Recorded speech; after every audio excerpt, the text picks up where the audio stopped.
आज में दोस्तों आपका और हमारा अपना रिएक्शन यूट्यूब चैनल। दोस्तों वीडियो लाइक से शुरू कर दें।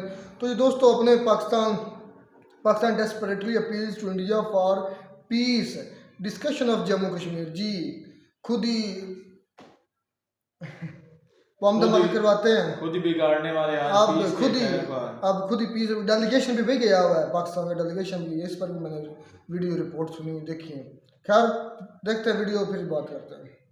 नमस्कार दोस्तों, आप सबको पता ही है कि अब पाकिस्तान के जो हालात हैं वो बहुत ज़्यादा ख़राब होते नज़र आ रहे हैं। पाकिस्तान जो है वो बिल्कुल बैंकरप्सी के एकदम मुहाने पे खड़ा हुआ है, लोन मांगने की कोशिश कर रहा है दूसरे देशों से। तो अब वहाँ पर पाकिस्तान में आपको एक चीज़ कॉमन दिखाई देगी कि पाकिस्तान का हर नेता एक चीज़ की रट लगाए हुए है कि हमें इंडिया से जो रिलेशंस थे उनको रिस्टोर कर लेना चाहिए। और ये रट जो है वो सिर्फ पाकिस्तान के बड़े नेता ही नहीं बल्कि पाकिस्तान के पीएम के आप स्पीचेस सुनिए, पाकिस्तान के फॉरेन मिनिस्टर की आप रिपीटेड स्पीचेस सुनिए, आप नवाज शरीफ की रिपीटेड स्पीचेस सुनिए। तो ये सारे लीडर, क्योंकि नवाज शरीफ की पार्टी की सरकार है वहाँ पर, तो उनके जो स्टेटमेंट्स हैं उनकी बहुत अहमियत है। तो इसलिए आप ये सारे लीडर्स देखोगे कि वो एक तरीके से जो गिड़गिड़ाना कहते हैं ना, वो बिल्कुल गिड़गिड़ाने पर आ चुके हैं कि हमें इंडिया से अपने रिलेशंस को नॉर्मलाइज कर लेना चाहिए। क्यों कर लेना चाहिए, मैं आपको थोड़ा सा इसका बैकग्राउंड देता हूँ, उसके बाद मैं आपको बताऊँगा ये पूरा आर्टिकल क्या है। उसका बैकग्राउंड ये है कि इन्होंने क्या किया था कि अपनी बिजनेस को सही करने के लिए, मतलब अपनी इकोनॉमी को सही करने के लिए, इनको पता था कि हमें इंडस्ट्रियल लेवल पर काफ़ी अच्छी ग्रोथ करनी पड़ेगी। तो इन्होंने जितने बड़े बड़े इंडस्ट्रियलिस्ट थे पाकिस्तान के, उन सब की मीटिंग बुलाई थी शहबाज शरीफ ने।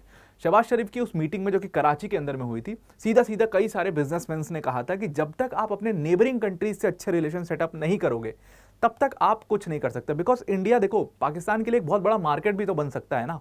मतलब आप इंडिया को बहुत कुछ दे सकते हो, मसालों से लेकर के सारी चीज़ें प्रोवाइड कर सकते हो, लेकिन जब वो मार्केट ही हमारे लिए बंद है, देखो चाइना में आप क्या भेजोगे? हमारे पास कुछ ऐसा है ही नहीं जो हम चाइना को दे पाएं। ना हमारे पास उस लेवल की लेबर है, ना स्किल्ड लोग हैं, तो हम चाइना से क्या ले? हम सिर्फ चाइना से लोन ले सकते हैं, हम उनको दे कुछ नहीं सकते हैं इन रिटर्न। और ये बात सही भी है, कुछ हद तक ठीक भी लग रही होगी, आपको भी ठीक लग रही होगी कि ये लोग चाइना को कुछ नहीं दे सकते हैं, लेकिन चाइना से सिर्फ ले सकते हैं। तो ये वन साइडेड रिलेशनशिप है। लेकिन अगर इंडिया से इनके रिलेशनशिप अच्छा होता है तो ये इंडिया को दे सकते हैं बहुत कुछ, और बहुत कुछ पा भी सकते हैं। तो इसलिए वहाँ के बिजनेसमैन ने ये उनको आइडिया दिया। और उसके बाद से ही आप देखो कि पाकिस्तान के जितने भी बड़े बड़े नेता हैं, सबके एकदम बयान बदल चुके हैं। अभी रिसेंटली क्या हुआ है कि ये वाला जो आर्टिकल है, इसमें पाकिस्तान के डेप्यूटी पीएम और इंपॉर्टेंटली पाकिस्तान के finance minister Ishaq Dar is one of those leaders in Pakistan जिनको काफ़ी इंटेलेक्चुअल माना जाता है, क्योंकि उनका बयान कोई भी मतलब आउट ऑफ द ब्लू नहीं होता है। He is very learned person, और वो बहुत सोच समझ के कोई बयान देते हैं इशाक डार। अभी इशाक डार की भी मैं आपको कहानी बताऊंगा इन जनाब की कि इन्होंने इंडिया के बारे में क्या क्या बोला है। तो इनका जो है, इनका साफ कहना था, ये एक्चुअली एक जगह पर गए हुए थे, एक सेमिनार हो रहा था पाकिस्तान के अंदर में, इंस्टीट्यूट ऑफ स्ट्रैटेजिक स्टडीज़ में ये सेमिनार हो रहा था। और वहाँ पर इन्होंने कहा कि जो हमारी नेबरिंग कंट्री है इंडिया, उससे हम और ज़्यादा खराब रिलेशंस नहीं चाहते हैं। हम चाहते हैं कि हमारी जो कंट्री है उससे हमारा अच्छा रिलेशन सेटअप हो पाए, ताकि हम मिल करके साथ में ग्रोथ की तरफ देख पाएं। मतलब पाकिस्तान जैसा देश ग्रोथ की भी बात करता है। This is very shocking. तो इशाक डार ने ये बात कही है, तो इसको थोड़ा सा आप सीरियसली भी ले सकते हो। लेकिन अभी मैं आगे आपको थोड़ी सी एक पूरी नई शक्ल दिखाऊंगा पाकिस्तान की, कि थोड़े महीने पहले, अभी 1-2 महीने पहले ही क्या हुआ था और अब क्या हो रहा है। तो पाकिस्तान ने ये कहा कि भाई हमें इंडिया से खराब रिलेशंस और ज़्यादा नहीं चाहिए। पाकिस्तान के फॉरेन मिनिस्टर इशाक डार ने ये कहा। और जैसा कि मैंने आपको बताया कि Ishaq Dar is one of those leaders जो पाकिस्तान में, जिनकी एक इंटेलेक्चुअल पहचान है। बहुत कम लोगों की इंटेलेक्चुअल पहचान है। मतलब जब आप इंडिया में आते हो, इंडिया में आप चाहे अपोजिशन पार्टी में देखो, चाहे जो जिसकी गवर्नमेंट है उसकी पार्टी में देखो, बहुत सारे आपको इंटेलेक्चुअल लीडर्स मिलेंगे जो वर्ल्ड लेवल के लीडर्स हैं, जिनको वर्ल्ड लेवल पर जिनकी पहचान है, जिनकी स्पीचेस सुनी जाती हैं। They are many of them, like Shashi Tharoor, Subramanian Swamy is there, many many many many leaders are there जिनको काफ़ी ज़्यादा सुना जाता है। अरुण जेटली थे अपने टाइम में, पीवी नरसिम्हा राव हुआ करते थे अपने टाइम में। बहुत सारे ऐसे बड़े बड़े लीडर्स हुए हैं, हमेशा से हुए हैं, जिनको पॉलिटिकली काफ़ी साउंड थे वो लोग, और इंटेलेक्चुअली भी काफ़ी साउंड थे। तो उनको पूरे वर्ल्ड में वो स्पीचेस देने जाते थे अलग अलग यूनिवर्सिटीज़ में, ये सारी चीज़ें थी। तो पाकिस्तान में गिने चुने वैसे नेता हैं, और जो ब्यूरोक्रेट्स हैं जो कि काफ़ी पढ़े लिखे हैं, दे आर हाईली करप्ट। तो ये एक बहुत बड़ी प्रॉब्लम है पाकिस्तान की। तो उन गिने चुने नेताओं में से एक इशाक डार है, इसीलिए इनकी बात को सीरियस लेना बहुत ज़रूरी है। क्योंकि ये कुछ बोलते हैं तो पाकिस्तान के पीएम को भी लगता है कि हाँ ये बोल रहा है सही होगा, कर दो। तो वो वाला एक इमेज है उनका। और मैं ये ऐसे ही नहीं बोल रहा हूँ, हवे में कुछ भी नहीं बोल रहा हूँ, ऐसा हुआ है। क्योंकि देखो हुआ क्या था कि बेल्ट एंड रोड इनिशिएटिव था चाइना का, उसके तहत सीपेक बन रहा था। तो सीपेक कॉरिडोर में सबसे पहली रुकावट आई थी इमरान खान की गवर्नमेंट के टाइम पर। इमरान खान की गवर्नमेंट ने सीपेक कॉरिडोर का काम रोक दिया था। उनको ये था कि जो हमारे लोग नाराज है बलूचिस्तान में, उनको पहले मनाते हैं, उसके बाद सीपेक कॉरिडोर का काम शुरू करेंगे। लेकिन Ishaq Dar was one of those leaders जिनके कहने पर, हालांकि अपोजिशन में थे, लेकिन जिनके कहने पर इमरान खान ने इनकी बात मान ली थी और उसके बाद सीपेक कॉरिडोर का काम फिर से शुरू करवा दिया था। तो उनकी वो एक इमेज है वहाँ पर पाकिस्तान के अंदर में, तो वो आपको थोड़ा सा समझना होगा। तो उन्होंने कहा है कि हमें इंडिया से रिलेशन जो है वो दोबारा से रिस्टोर कर लेने चाहिए। अब देखो, उनका कहना ये है इशाक डार का कि इंडिया जो है वो हमारे साथ बायलैटरली बात करे, और बायलैटरली बात करके जो कश्मीर का मुद्दा है जिसकी वजह से पूरा हमारे रिलेशंस खराब है, उनको रिजॉल्व कर ले। लेकिन आप देखिए, अभी थोड़े टाइम पहले क्या हुआ था, शहबाज शरीफ यूएई गए, वहां पर उन्होंने जाकर के बोला कश्मीर कश्मीर कश्मीर। फिर सऊदी अरेबिया गए, वहां जाकर के बोला कश्मीर कश्मीर कश्मीर। यूएस का एनवॉय आया पाकिस्तान के अंदर में, वहां पर भी बोले कश्मीर कश्मीर कश्मीर। और इन सब ने बोला कि भाई कश्मीर कुछ नहीं, आपका मामला है बायलैटरली इंडिया से सॉल्व करो, थर्ड पार्टी कोई भी इसमें एंटर नहीं करेगा। सीधा सब मना कर चुके। सऊदी अरेबिया मतलब एकदम सीधा मना कर चुका है कि हम बिल्कुल भी इस मामले में पड़ना की कोशिश नहीं करेंगे। ईरान ने सीधा मना कर दिया। तो कोई भी ऐसी कंट्री नहीं है जो पाकिस्तान की हेल्प करने को तैयार है कश्मीर के मामले को लेकर के। लेकिन ये इस पूरे मामले को हमेशा इंटरनेशनलाइज करने की कोशिश करते हैं, चाहे यूएन ले लो, चाहे आप किसी भी कंट्री में जाते हैं, वहां पर सेमिनार्स में या प्रोग्राम्स में जाते हैं, वहां पर कश्मीर की बात करते हैं हमेशा। तो ये एक पाकिस्तान की बहुत बड़ी प्रॉब्लम है कि ये अपने लेवल पे कुछ नहीं करना चाहते। ये चाहते कोई आए और हमारी सारी पीड़ाओं को हर ले और उसके बाद हमारे कश्मीर दिलवा दे, ऐसे ले आके गिफ्ट में दे दे, ये लो कश्मीर रख लो अपने पास। तो वो पाकिस्तान की एक बहुत बड़ी दिक्कत है। तो उस पर उन्होंने कहा कि जो इंडिया ने यूनिलैटरल अप्रोच लिया है, यूनिलैटरल अप्रोच का मतलब इनका ये था कि जो हमने आर्टिकल 370 रिवोक किया था ना, उससे इनका मतलब था, उसी चीज को ये संकेत कर रहे थे, उसी चीज के ऊपर कि ये इंडिया ने हमसे बिना पूछे कर लिया। अब आप सोचिए, इंडिया का अपना इंटरनल मामला है। जम्मू कश्मीर की अगर आप हिस्ट्री देखो तो इंस्ट्रूमेंट ऑफ एक्सेशन पे फिर भी जम्मू कश्मीर में साइन किया है। दैट मीन्स कि जो हमारे जो फॉरेन पॉलिसी है, फॉरेन अफेयर्स है, उसका पूरा जो जिम्मेदारी, अगर 370 होता भी तो फिर भी कश्मीर इंडिया का है पूरी तरीके से। जो पीओजेके का एरिया है, यानी कि पाकिस्तान ऑक्यूपाइड जम्मू कश्मीर का एरिया है, वो भी हमारा है। वो तो आपने इलीगली ऑक्यूपाई किया हुआ है। According to the instrument of accession also that area is ours. तो फिर आपका तो कहीं लोकस स्टैंडा ही नहीं बनता है। और यूएन में ना ये बात हो भी चुकी है एक बार कि इनका लोकस स्टैंडा ही नहीं बनता है। वो बहुत फेमस स्पीच है और वहां पर अटल बिहारी वाजपेयी के टाइम की, तो वहां पर वो बोला गया था कि ये आपका लोकस स्टैंडा ही नहीं बनता है कश्मीर के अंदर में, आप क्यों कश्मीर कश्मीर कश्मीर चिल्लाते रहते हो बार बार। तो उसको ये संकेतित करते हुए कह रहे थे कि इसमें इंडिया ने हमसे बातचीत नहीं करी और 370 को एक तरीके से पूरे मतलब उसको अमेंड करके मतलब पूरा रिवोक ही कर दिया एक तरीके से। तो ये जो यूनिलैटरल अप्रोच है उनके, वो कहीं ना कहीं इंडिया की हेजेमनी दिखाता है और उसके लिए हम बिल्कुल तैयार नहीं है। अगर इंडिया मिल करके हमारे साथ बैठ करके डिसीजंस लेता है तो वो बिल्कुल हम उसको मान करके तैयार होंगे और हम आगे अपनी ग्रोथ की तरफ देखने को कोशिश करेंगे। एक तरफ इंडिया है which is attaining the super power status, और दूसरी तरफ पाकिस्तान है जो जगह जगह घूम घूम के भीख मांगने की कोशिश कर रहा है। ऐसा कहना सिर्फ इनका ही नहीं है, ऐसा कहना सिर्फ हमारा ही नहीं है, बल्कि खुद पाकिस्तान के नेता ही ऐसा कह रहे हैं। एक बहुत बड़े नेता है पाकिस्तान के, फजलुर रहमान, जो कि लीडर ऑफ अपोजिशन है। तो मौलाना फजलुर रहमान जो है, उन्होंने कहा, मतलब एक स्पीच देते हुए उन्होंने कहा कि पाकिस्तान एक ऐसी कंट्री है, मतलब हमारे हालात अब ऐसे हो चुके हैं कि हमारे नेबर कंट्री है एक इंडिया, जो कि सुपर पावर स्टेटस बनने वाला है, जिसको सुपर पावर स्टेटस मिलने वाला है। अगर यूनाइटेड नेशन सिक्योरिटी काउंसिल में इस बार हमने परमानेंट सीट हासिल कर ली तो आप समझ लीजिए कि हमें बहुत जल्दी सुपर पावर स्टेटस मिल जाएगा। तो एक तरीके से हमें सुपर पावर की तरह ट्रीट करने लगेंगे यूनाइटेड नेशन सिक्योरिटी काउंसिल में परमानेंट सीट मिलने के बाद। तो एक तरफ इंडिया है जो कि सुपर पावर स्टेटस को अचीव करने की कोशिश कर रहा है, और दूसरी तरफ हम हैं जो कि घूम घूम के लोन मांग रहे हैं। ये बात उन्होंने कब कही थी? ये बात जब 1.1 बिलियन डॉलर्स का लोन सैंक्शन हुआ था पाकिस्तान को, तब उन्होंने फजलुर रहमान ने ये बात कही थी। तो एक तरफ इशाक डार हैं, इंडिया की तारीफ कर रहे हैं, दूसरी तरफ फजलुर रहमान है, ये भी इंडिया की तारीफ कर रहे हैं। लेकिन ये इनका ना रियल चेहरा नहीं है बिल्कुल भी। इनके ऊपर ना आप बिलीव मत करना। मैं यहाँ पर भी वो हिंदी वाला शब्द, हिपोक्रेसी का जो हिंदी शब्द होता है, उसको यूज करने वाला था, लेकिन शायद उसको यूज करना मर्यादा के खिलाफ हो जाएगा और वो ठीक नहीं होगा इस प्लेटफॉर्म पे हम उस शब्द को यूज करें। लेकिन आप सोचिए कि फजलुर रहमान और इशाक डार दोनों यहां पर इंडिया की तारीफ कर रहे हैं, और दूसरी तरफ 1 महीने पहले की बात है, ये अप्रैल की खबर है, 1-2 महीने पहले की बात है, अप्रैल की खबर है, जहां पर सीधा सीधा इन्होंने, इनकी फाइनेंस मिनिस्ट्री ने, इन्हीं इशाक डार की फाइनेंस मिनिस्ट्री के स्पोक्स पर्सन की तरफ से बिल्कुल ऑफिशियल स्टेटमेंट निकाला गया था। उन्होंने इंडिया को बहुत भला बुरा कहा था। इसमें उन्होंने कहा था कि इंडिया एक एक्सट्रीमिस्ट कंट्री है। आप साफ साफ यहाँ पर देखिए, इन्होंने कहा कि इंडिया जो है ये एक एक्सट्रीमिस्ट माइंडसेट की कंट्री है। एक्सट्रीमिस्ट माइंडसेट की कंट्री कौन है, आतंकवाद को कौन पालता है, ये सब कुछ बिल्कुल प्रूवन है। इसमें कोई मतलब उसकी बात ही नहीं। एक्चुअली ये पूरा इशू क्या हुआ था मैं आपको समझाता हूँ। प्रधानमंत्री नरेंद्र मोदी, इलेक्शन का टाइम चल रहा था, तो प्रधानमंत्री नरेंद्र मोदी की अलग अलग जगह पर रैलियां हो रही थी। तो उसी में एक रैली थी मुजफ्फरनगर में, और वहां पर उन्होंने पाकिस्तान ऑक्यूपाइड जम्मू एंड कश्मीर की बात करी थी कि पाकिस्तान ऑक्यूपाइड जम्मू एंड कश्मीर। अच्छा, मैं हमेशा पाकिस्तान ऑक्यूपाइड कश्मीर इसलिए नहीं बोलता हूं क्योंकि इन्होंने कई सारा एरिया जम्मू का भी लीगल ऑक्यूपाई किया, इसीलिए मैं पाकिस्तान ऑक्यूपाइड जम्मू एंड कश्मीर बोलता हूं इसको। क्योंकि जो आपने देखा होगा कि जो कुछ एरिया है, जो मीरपुर जो डिस्ट्रिक्ट पड़ता है, उस मीरपुर डिस्ट्रिक्ट को भी इन्होंने वो किया था, ऑक्यूपाई किया था इलीगली, और वो जम्मू वाले नीचे रीज में आता है। एक्चुअली जो जम्मू कश्मीर का डिवीजन है वो पीर पंजाल रेंजेस में है। मैंने आपको बताया था ना कि पीर पंजाल के ऊपर वाला एरिया वो पूरा कश्मीर में आप मान लो, और नीचे वाले एरिया को आप बाय एंड लार्ज जम्मू ले सकते हो। तो इसीलिए मैं हमेशा POJ लिखता हूँ, पाकिस्तान ऑक्यूपाइड जम्मू एंड कश्मीर।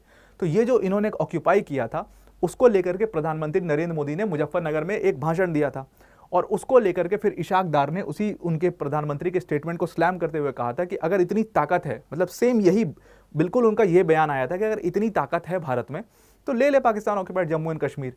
वो बायलेटरली, वो सीधे सीधे आके बायलेटरली मैटर सॉल्व करना चाहते ही नहीं है, वो तो सिर्फ अपने यहाँ पर डोमेस्टिक पॉलिटिक्स खेलते हैं। 3 युद्ध हुए हैं, तीनों युद्ध में पाकिस्तान का क्या स्थिति हुआ है वो आपको पता है, और फिर भी पाकिस्तान आगे बढ़ के। और आपको एक चीज़ पता है, एक तो ना पाकिस्तान ना जो वहाँ पर सरकार है वो अपने लोगों को बहुत गुमराह करती है। वो अपने लोगों को इस तरीके से गुमराह करती है कि वो उनको बोलती है कि जितनी वॉर अभी तक इंडिया से हुई है हम वो सारी वॉर जीत चुके हैं। अब आप सोचिए 93,000 जो पाकिस्तानी थे, वो बांग्लादेश वाला जो बांग्लादेश लिबरेशन वॉर था 1971 का, जिसमें बांग्लादेश का जन्म हुआ, उस वॉर में 93,000 पाकिस्तानी जो सोल्जर्स थे उन्होंने सरेंडर किया था। This is the world's biggest ever surrender. और तब जाकर के पाकिस्तान जो है वो अपने देश के वासियों को ये बोलता है, क्योंकि वो न्यूज़ मीडिया सब कुछ कंट्रोल करते हैं पूरी तरीके से, तो न्यूज़ दिखाएंगे नहीं तो लोगों को पता कैसे चलेगा। वही जो हाल चाइना में है वो पाकिस्तान में बिल्कुल। तो अब वहाँ पर लोगों को ये बोलते हैं कि देखो हम ये वॉर जीत चुके हैं, और जो इंडिया दिखा रहा है अपने कंट्री में, इंडिया जो दिखा रहा है ये बिल्कुल गलत दिखा रहा है। तो ऐसा पाकिस्तान का हाल है, और इसीलिए पाकिस्तान जो है वो दिन पर दिन डूबते जा रहा है। तो ये उसके 2 चेहरे जो है मैंने आपको दिखाया। एक चेहरा जो पूरी तारीफ कर रहे हैं इंडिया की, कि इंडिया इतने अच्छे सुपर पावर स्टेटस पाने की कोशिश कर रहा है, इतना अच्छा परफॉर्म कर रहा है, और दूसरी तरफ ये इंडिया को कह रहा है हिम्मत है तो ले लो पाकिस्तान ऑक्यूपाइड जम्मू एंड कश्मीर। वो कुछ टाइम में अभी पता लग जाएगा, शायद मुझे और ज़्यादा POJ लिखने की ज़रूरत भी नहीं पड़ेगी। जो नई गवर्नमेंट बनी है, जो NDA गवर्नमेंट बनी है, तो इशाक डार का कहना यह है कि इस NDA गवर्नमेंट को देखना चाहिए किस तरीके से हम इन इश्यूज़ को रिजॉल्व कर सकते हैं। और अभी रिसेंटली पाकिस्तान का एक पूरा डेलीगेशन जो है वाटर डिस्प्यूट को लेकर के वो आया भी है इंडिया के अंदर में। और ये अगर आप देखोगे 2019 के बाद से, मतलब 370 पुलवामा, इन सारी घटनाओं के बाद ये पहली बार ऐसा हुआ है कि पाकिस्तान का कोई डेलीगेशन इंडिया आया है एक पीसफुल टॉक्स के लिए, जो वाटर डिस्प्यूट है उसको लेकर के। तो ये एक थोड़ा सा आपको दिख रहा होगा कि जो रिलेशंस हैं वो थोड़ा ठीक होते हुए नजर आ रहे हैं। लेकिन भाई दूसरी तरफ आप देखो, फिर से यहाँ पर दूसरा चेहरा ये है कि पाकिस्तान के से कई सारे टेररिस्ट जो हैं उन्होंने इन्फिल्ट्रेट करके जम्मू एंड कश्मीर में, आप देखो 4 दिन में 4 अटैक हुए, और जिसमें हमारे एक जवान जो है वो शहीद हो गए, जिसमें हमारे कई सारे जवान जो है वो बुरी तरीके से घायल भी हुए, कई सारे सिविलियंस उसमें घायल हुए।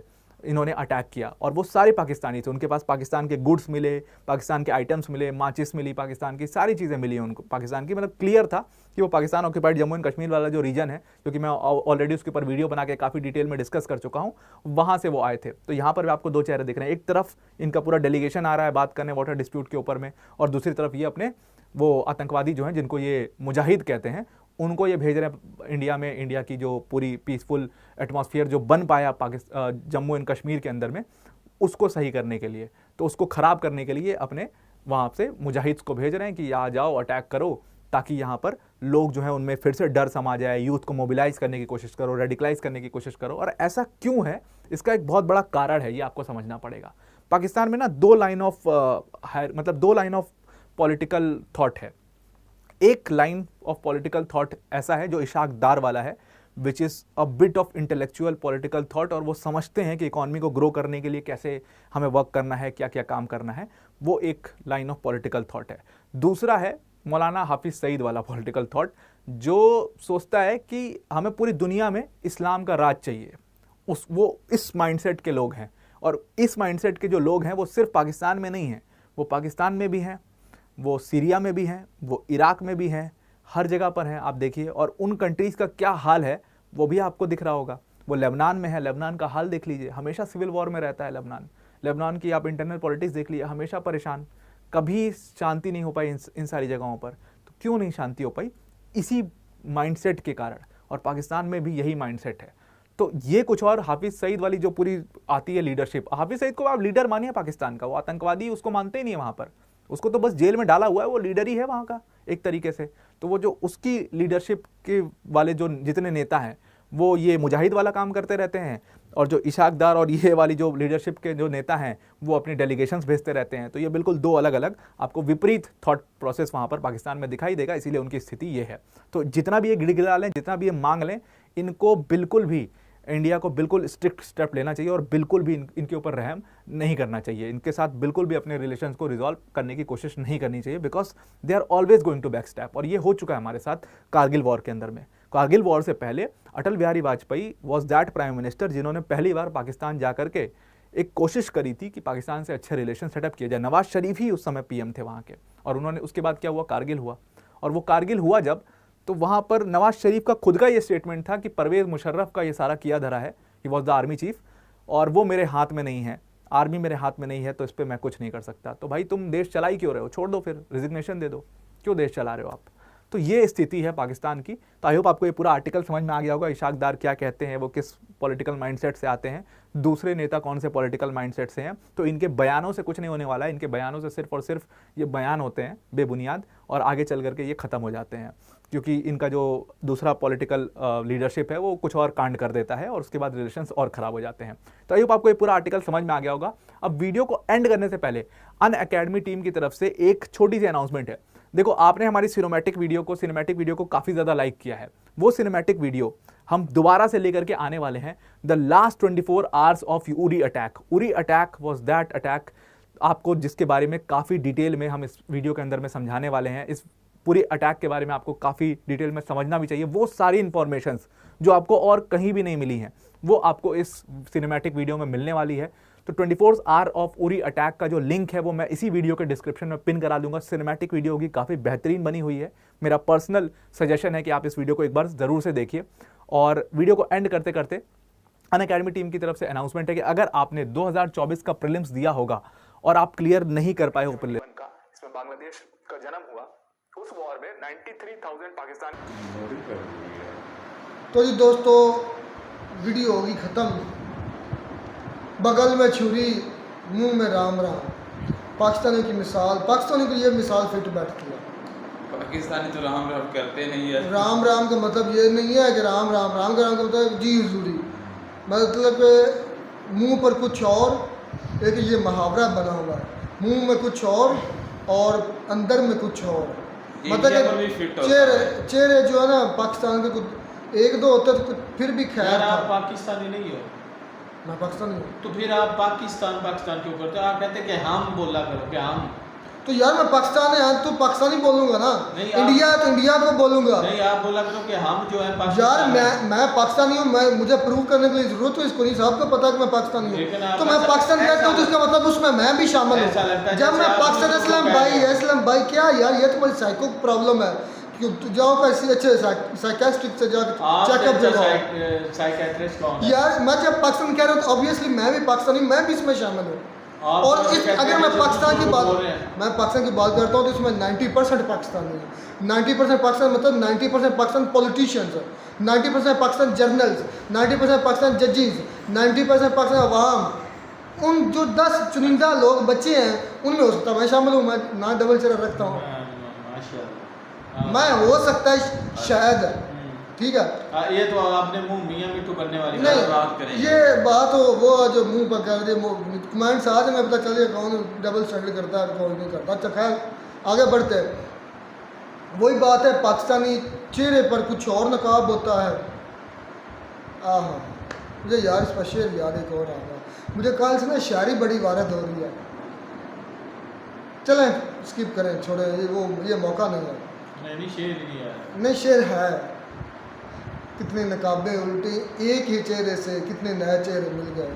तो ये असल में ना पाकिस्तान की यही सूरत हाल है कि नकाबें उतर रही हैं पाकिस्तान की और एक ही चेहरे से कितने कितने चेहरे निकल रहे हैं। तो पाकिस्तान पहले देखें, ये वही बिलावल भुट्टो आपको याद होगा, उसने कुछ अरसा पहले पीएम मोदी साहब को गुजरात का कहा था कसाई, बुचर ऑफ गुजरात का था, और उन्हीं 2-4 मंथ के बाद उस इंडिया के हाथ चला गया था, याद है? तो फिर इज्जत भी उतनी ही हुई थी। डाटा ने संख्या उसे हाथ नहीं मिलाया। वो मेरा समिट था SCO का, आई थिंक SCO का समिट था या कोई समिट था, उसमें उसने मतलब ना शिरकत करनी थी। तो पहले बकवास की कि बुचर ऑफ गुजरात, फिर मतलब जब वाकई ये भाई की बात से मैं इत्तेफाक करता हूँ कि इन पाकिस्तानियों पर कभी इतबार ना करना, सांप पर इतबार कर लेना, पाकिस्तानी पॉलिटिशियंस स्पेशली पर इतबार ना करना। कि आपकी बातें होंगी, सांप पर इतबार किया जा सकता है यार ठीक है, लेकिन पाकिस्तान के आपकी पॉलिटिशियंस बातें पर होंगी। बात इतबार करना बिल्कुल सांप से भी ज़्यादा खतरनाक है जी। अच्छा देखिए, ये तो बात ये है कि कोई मर्द का बच्चा है ही नहीं पॉलिटिशियन में, सिवाय इमरान खान और चंद एक और जो है सारे खुश रहे हैं। नहीं, मैं बात ये कर रहा हूँ कि उनमें बात मर्दों वाली नहीं है। ये नहीं कि वो आप जो आपके माइंड में आ रहा है, मैं उसकी बात नहीं कर रहा। तो बात ये ऐसी भी है। मैं मर्द की बात कर रहा हूँ कि जो मर्द होता है उसकी बात में दम होता है, जो करे मर्द होता है वो भीख नहीं मांगता। बिल्कुल। अच्छा देखें कि बातें काफ़ी होती रही वो ज़्यादा, लेकिन जो कश्मीर का मुद्दा है ना, उस पर भाई अपने से जे को अंदर से डाल दिया खुद से, POJ के।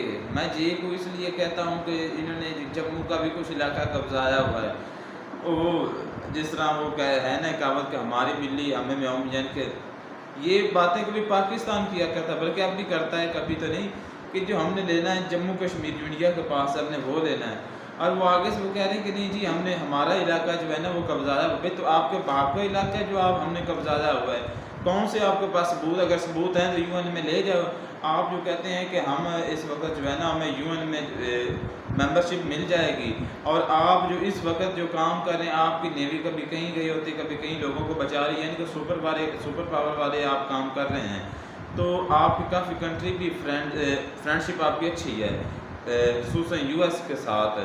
तो आपके पास यानी कि ओवरऑल पावर की मैं बात करूँ, पावर बहुत ज़्यादा है पाकिस्तान के मुकाबले में। अच्छा। तो आप ले लो, कश्मीर को ले लो, आपको किसने रोका हुआ है? बात तो ये है ना, तुम क्यों नहीं ले बात?